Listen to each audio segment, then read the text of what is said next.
ത്തെക്കുറിച്ചുള്ള 10 വരികൾ. 1. ഇന്ത്യയിൽ കേരളത്തിൽ ആഘോഷിക്കപ്പെടുന്ന വളരെ പ്രധാനപ്പെട്ട മതപരവും സാംസ്കാരികവുമായ ഉത്സവമാണ് ഓണം.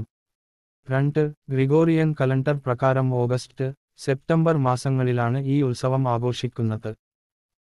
3. കേരളത്തിലെ മഹാനായ ഭരണാധികാരിയായ മഹാബലി യുടെ സ്മരണക്കായാണ് ഇത് ആഘോഷിക്കുന്നത്.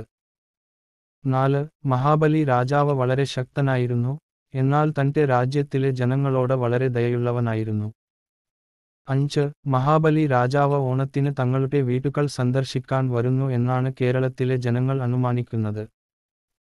6. ഇക്കാരണത്താൽ തങ്ങളുടെ രാജാവായ മഹാബലിയെ ഊഷ്മളമായി സ്വാഗതം ചെയ്യുന്നതിനായി കേരളത്തിലെ ജനങ്ങൾ ഓണം ആഘോഷിക്കുന്നു.